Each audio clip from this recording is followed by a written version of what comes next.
Hi besties. Sorry I haven't made a video in a while. I've just simply been busy. And also, who cares? This channel isn't for anything. But thanks for watching anyways. Thank you for 40K. It's really sweet. I really appreciate it. I'm back to talk about some designs from Three Hopes. Last time I talked about the designs, people got very upset with me. And yet, I never learn. So here I am to do it again. At this point, I have played through 2 routes of the game. I still have to do the Golden Deer path. Overall, I really like it. I might make a video about my entire thoughts and feelings about it eventually. In playing the game, I really appreciated the character designs, so I just wanted to come on here and talk about it.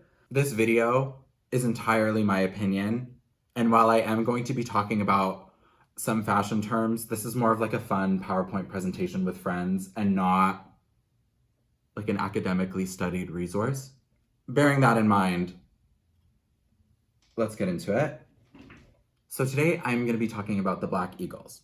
Just because when I was playing the game and they're all in a line together, I was just like, wow, they just look so immaculate. The color palette is just there. It's so right. Everyone is in a different like warm tone, but no one's exactly the same. They just look very nice lined up together. Color is obviously a very important detail in the Fodlan canon.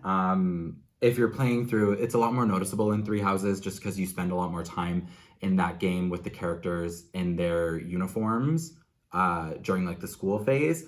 Each of their uniforms has a tint to it. So if you've chosen the Black Eagles route, the uniforms are tinted red. If you've chosen the Blue Lions, they're tinted blue. If you've chosen the Golden Deer, they're tinted yellow. And then if you recruit other characters into your house, the tint of their uniform changes. So color is really important in this universe. It reflects allegiance, it reflects differences. So it's really relevant here. The Black Eagles palette is obviously more on the warm side of things. So like Edelgard, Ferdinand, obviously red is their main color. Dorothea, Bernadetta, Petra, they all have some sort of purple, mauve kind of color. Hubert wears black. Monica's color is pink, which I like because that's, you know, for this, new.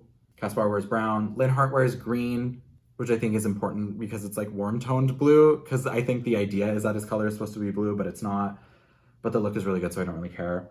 So yeah, we're working very much in this warm end of the palette. A lot of these colors just like complement each other quite nicely. But we have the green, which is like kind of out of left field, but gives this a little bit more visual interest when you look at all of them in a line, so that it's not just like one thing.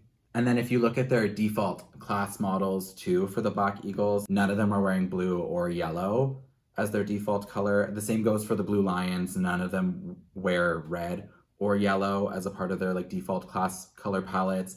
The only exception to this rule is Marianne in the Golden Deer because she wears blue. But I feel like the Golden Deer is separate. The color matters a little bit less. Oh, my document just kicked me out. I tried to research the era that some of these designs come from. Things are generally pulled from medieval Europe. There's like a little bit of Renaissance inspo, but it is medieval European with some modern twists. With that being said, on to the individual characters. Starting with Edelgard, her design has really grown on me. I kind of shat on it initially, but after spending more time with it in the game, I have grown to quite like it. It's a lot of silver and red. These colors look really good together. The silver looks good against like the red cape. The cape itself kind of creates a negative space behind her, so it emphasizes the figure a lot more, it emphasizes the armor more. However, I do like that the Three Houses design is like fully red. I think, especially because the other 2 house leaders have fully blue and yellow looks, I think the red takes a bit of a step back in this instance. I love the cape. I love the spalders. I think the polanes are very cool. These shoes, I imagine, are impossible to get out of. Just if they were like a real wearable garment. Who's to say? We don't really know. I bear slight issue with the mixing of gold and silver just in general. I know it's like trendy right now to have contrasting hardware. For me, it's not a vibe. I think it works here, especially when she does get promoted into the master class, which is gold and red. Obviously, the golden crown sits quite nicely there. The gold, also because her hair is silver, it looks better just because silver would kind of blend in. I like the purple ribbon as well. Matches her eyes and gives like a different color overall. But I do think her hair should still be just in a ponytail in the back. I think this front side situation I'm having a bit of an issue with, but it works. It works and it's fine. Moving on to Hubert. It's like vaguely military, has some naval inspirations. It's very heavily stylized, obviously. The one-armed like cape cloak modernizes the outfit with the asymmetry of the design. In researching Hubert's outfit, I fell completely down a rabbit hole about trim and military uniforms, but a lot of it was about trim. Hubert and Ferdinand's designs are very reminiscent of 17th and 18th century soldiers. What I did turn up in regards to embellishment of clothing is that, you know, the detailed ornamentation of clothing in this way was an indication of status. Obviously, all of this stuff had to be handmade at the time, and it would have been very expensive to have all this detailing and extra embellishment on your clothing. This first started becoming prevalent in 16th century France, but trim and detailing has been a thing since BC. So it's not new, but specifically in regards to like tassel, cords, trimming, piping, that stuff became very popular in France in the 16th century and then, you know, exploded from there. France used to be the America of the world. They were really the cultural tastemakers and everyone was just kind of following suit. Wow.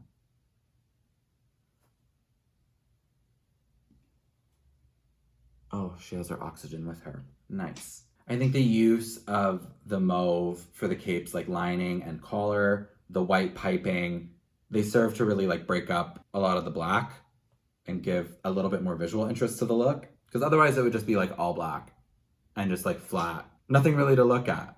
We all know what black looks like. It's not a daring color choice. One thing that I did like from the Three Houses design is like the white dress shirt kind of high neck collar piece. It just breaks it up a little bit more, gives it a little bit more visual interest. But they took that idea and then they gave it to Linhart. It really lends itself to that like Dracula vibe that Hubert clearly is supposed to be evocative of as the dark mage in this universe. Just that like dark academia was very cool, but they've leaned more into the military look here. On to Ferdinand. I think this is the best use of all the primary colors in a single place that maybe I have ever seen. I love it so much. Navy and crimson is a very important color combination to me. And the fact that it's accented with this like muddy gold color is very good. This coat is very expensive. I think the fact that Ferdinand wears red is very important here. It kind of puts him on even keel with Edelgard. And it also gives contrast to Hubert's look because they have a sort of like moon sun thing happening with each other. One is very pessimistic, one is very optimistic. But yeah, the fact that he wears red as well is evocative of that royalty, that status. Red is a very expensive color, or would have been in medieval times, and not sexy anime fighting. I talked a bit about trim with Hubert's look. That's a little bit more relevant here just because of how ornate this is. I found a very specific picture of like Spanish military uniforms that this really reminds me of. I just love the navy underneath. A lot of the outfits with the black eagles lean into the character's like main color, for lack of a better term, but then they have the opposite contrasting color to give the look a little bit more visual interest. So that's what they did with the navy here. I also like the silver. I know I brought up not appreciating mixing silver and gold, but I do think it actually works here. The spurs on the boot as well are a great touch. This look brought up a couple of questions for me. Namely, why are there buttons on the back, and why does he have a sword if he's encouraged to be a lance wielder? For the buttons, I don't think they have a particular historical origin, but I've drawn the conclusion that because we're playing from a third-person perspective and viewing all of these models from behind, they need to be visually arresting from the back. So there needs to be detailing back there where maybe in other games this wouldn't exist. So I think, for example, that's why Edelgard has a half cape, because if it's just like a red cape all the way down that's a solid color, it might not be visually very interesting. That's why Hubert has white lines going across the back of his cape, so we can see him a little bit better. This jacket that Ferdinand is wearing has pleating in the back. It has the buttons. It has this armor piece back here that it maybe doesn't necessarily need. And it's there because it creates more visual interest and it gives us something to look at because we're not always viewing these models from the front. As for the sword that he carries, I discovered that nobility were allowed to open carry weapons inside of castle towns during times of peace, and then later everyone, and by everyone I do just mean men, but men, regardless of status, were allowed to carry swords as a mean of self-defense, just in case, you had to defend your honor, I guess. In general, people carried rapiers because they're lighter, but they had rapiers and small swords. They were like the purses of the time. Like modern men have cars, but back in the day, it was like a sexy, sexy sword. Dorothea. This design is a little bit ugly. I have a bone to pick with lace and the way it's done in like anime and games. I find that it just doesn't necessarily work. And I think this is like my bias. You're allowed to disagree. But lace is supposed to be intricate and really, really small, and it's about the details. So I find that when the details or like the print of the lace is quite huge, it takes away from the spectacle that lace is supposed to be about, something like really, really tiny and finely detailed, and you need to be really close in order to see it. And that's part of what makes lace expensive looking. I don't like using the word expensive, but that's what makes it look elevated, I find, is the work that's behind it. So since the elements should be really, really small, I don't appreciate this because there are hardware limitations preventing it from being really, really tiny, and also because we see these character models typically from a little bit further away. If it's teeny, what's the point of having it? We can't even see it. So I understand the rationale, but I do think it's ugly, for lack of a better term. The design is a little bit confusing too, in terms of like the pieces. Like just imagining this as like a real wearable outfit, let's move from the most inner pieces out. So she's wearing these lace leggings, and then it's a backless mini dress that is a weird length. It's not short enough. There's like black trimming on the bottom and on the bust. And then there's these vertical seams along the skirt. I hate the seams. Like maybe if the dress was like pleated, I'd feel a little bit different. But the way it's done here, it makes the dress look like really heavy. Like it's maybe supposed to be better for cold weather, which could be intentional because they're fighting in the north. But I don't like it. Then we have like this sweetheart neckline, and then this lace piece which goes up into like a halter neck that's the same color as the dress. So we have like a halter mini dress that isn't a mini dress. Then we have this like outer cape layer, which how it's affixed to the rest of the dress is really confusing. Obviously it's corseted in the middle to give it shape, but how it's connected at the shoulders, I'm unsure of. And then it's also backless. It just doesn't make sense. I feel like this outfit would be a nightmare to construct IRL. This doesn't really work for me, but what I would do differently, I think the cape and the harness are like the best part of the outfit. The cape is beautiful. The leg of mutton sleeve gives this a time and a place. It's 19th century, it's France. She's an opera singer. French opera was huge, Louis XIV, the ballet, yada, yada, yada. And I am a whore for corsetry. So the fact that she has anything happening here is phenomenal. There's a tassel. I think the shoes are fine. Heels for battle isn't a discussion I'm willing to have today, so I am gonna just look past that. I don't know why the heel is triangular. Like it should just be a stiletto. Like this is not a sexy shoe. And the fact that this has ankle covers is fucking weird. Like why isn't she just wearing ankle boots? Why does she have ankle cozies? It just doesn't make any sense to me. I would make a lot of changes clearly. So what I would do, the outfit is just the cape/robe thing, except instead of being a weird robe, it's just a dress that's backless and cinched with this harness. It's a maxi dress, obviously. Maybe it has a good like side slit. It still has the ruffle feature at the bottom because that actually looks quite nice.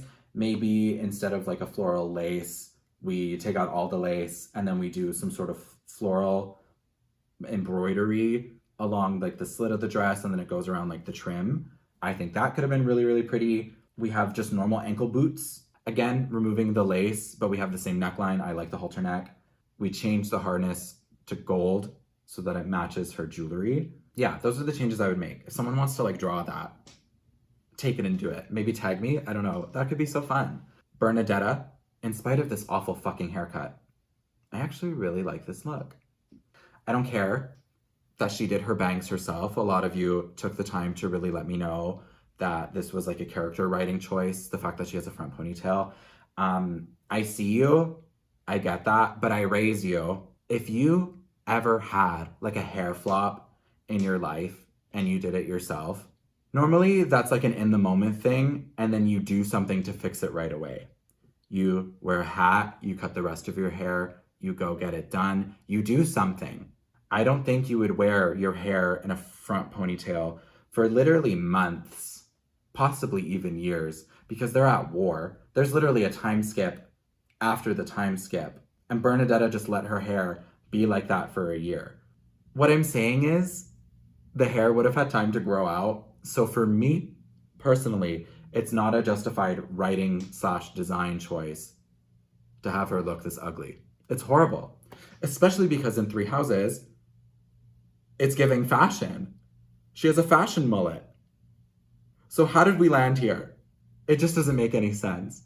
The hair for Bernadetta has to do with the confidence. So if we don't see the confidence evolve, it just doesn't make any sense, because she grows from being this wallflower hermit person into becoming someone who's a little bit more confident and who can hold her own. And I understand that the time skip like isn't as long, so we're maybe seeing less fleshed out versions of these characters because they're still growing towards that point, but it just doesn't work. It just doesn't work. Give me a better haircut. With all that being said, the outfit itself is really, really good. I love the cavalier boots. I love the skirt. I love this. I hate square necklines generally, but I like the way it looks here. I enjoy the corsetry elements, the sleeves, the gloves, the yellow cape for detailing and contrast. We talked about this earlier, the tassels. I don't have much else to say. This is really successful for me. I hate the hair, but the look is excellent. Monica. There's something about like wearing stays with like a puff sleeve and then like a ruffly kind of loose top that's very evocative of medieval wench, as Google so aptly put it. I like how this outfit mixes like a bit of medieval and a little bit of steampunk elements. Like there's modernity with it, with the belts and the custom form. I'm mostly talking about the leg piece. Just the way the leather is happening in this look, I find really, really successful. I wish the cape was longer. I feel like because she's a mage, it's a little bit more, I guess, traditional for them to have full length capes. So I wish she had a longer cape that like hit the ground. I like that it's pink. I like that it's accented with white and brown. Neapolitan is a very important color palette to me. The red breaks it up. It gives it a little bit something extra. A lot of these looks have like kind of surprising pops of color in them. So I think it follows that design trend. It's like giving Little Red Riding Hood if she was a young witch hiding in the woods, ready to zap a wolf coming her way. That felt really weird. This design doesn't make Monica look like she is high status, which is, I think, my primary issue with it. Yes, she is like a lower lord, and it's a big deal that she is close to the Empress, but I like this look. I just wish it said a little bit more about who she is and what she aspires to be. Just for the job you want, not the job you have. Moving on to Constance, this is the last look I actually have a bit to say about. It's really, really good. I like how they had to do something different because there are no dark flyers in this game, so they couldn't give her the, like what we classically see with that class, which is like armor, bustier, high boots, like garters, a weird, thigh gap with the armor so that we can see a little bit of leg, because Pegasus Knights are only women, and if we're not sexualizing the girls, what are we doing? I just wish if we're gonna get fun and different and interesting and like slutty with the designs of girl characters, we should be doing it with the boys. We should be doing it with the boys. Like, why do all the men get to wear these really heavy garments? And we don't see Ferdinand, we see neck up, and that's all the skin we get. Same with Hubert. Like, they both literally are wearing gloves. And all the girls, the boobs are out. Not all of them. But, reason me this. I know someone is going to be in the comments like, art, design, but shut up. Anyways, onto the outfit. I like how they had to give her a grimoire style look. I like it. I have some minor tweaks. I wish that the red underlayer, because it looks like the red and the black are separate layers, even though they're part of the same dress. There's a weird layering thing happening with some of these looks, but that's okay. I wish it had more of like a red hourglass shape. So it's like less straight up and down. The way that, especially with like creating gowns, you can do this thing with the shape where you have the main feature in the middle, and if you put negative space, for lack of a better term, on the sides, it gives it like a really like nipped, fierce hourglass kind of look. So I think because it's straight up and down, we kind of lose shape. So I wish it had the hourglass. I wish the red was a little bit wider and the black was more of just like an accent piece. I think this look is overtaken by the black and it doesn't suit the palette of what's going on here. I think it looks quite muddy and a little bit drab. So like if the red was a little bit more saturated, if the black wasn't the focus, because the black doesn't go well with like the blue, red, and purple gray elements. Like it's just not all happening together. And I think the blue is important for Constance's character. Like the fact that she has this blue neck scarf and blue headband. It works really well in her pre-time skip design because the whole look is cool toned, but since we've shifted to something a little bit warmer, it needs to balance out in another way. And right now it just looks kind of weird.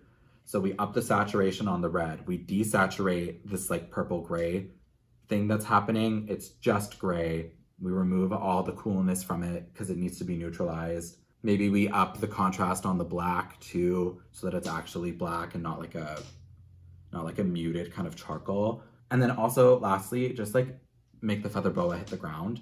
Instead of it being like a weird main piece, make it a boa. It can just float with her. This is a video game. Like make it beautiful. It's drag. Like just make it hit the ground. I have 3 more designs to talk about. I don't have a bone to pick with them. I just like them. And there's not a specific historical reference that I could pinpoint any of them to.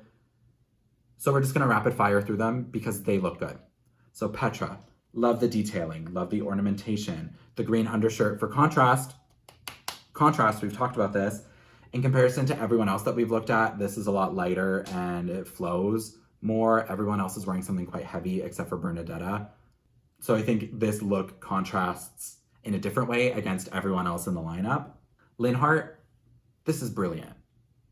This is phenomenal. I have no notes. The proportions are amazing. The way it's color blocked gives it like a different shape. It kind of gives like the paper doll dress. Just the shapes are really interesting because it's so voluminous, but there's something about it that makes it look quite small with the way the dark green goes against the, very saturated turquoise. Balloon pant, check. High neck white collar that we stole from Hubert, check. Tassels and fringe, check. Purple book that gives contrast and brings this look more so into the Black Eagles color palette, check. Caspar, very cool. I don't have a lot to say. It's gladiator elements. The asymmetry makes it modern. I like that this design, in spite of Caspar appearing like he would have a blue outfit, at least in like the pre-time skip look, especially just because of his like hair color, animate and hair. It's so important. The hair color matters so much. I like that this design leans into the brown and doesn't match his hair color like almost literally everyone else on this roster. He's not a blue lion, so he can't wear blue, but he looks great here. Okay, that brings me to the end of this video. I hope you liked it. I hope I don't get dragged on the internet once more for having an opinion, but Lord knows I live to be tortured. If you like this video, please like, subscribe, engage, do whatever you want. It's your world, and we're just living in it.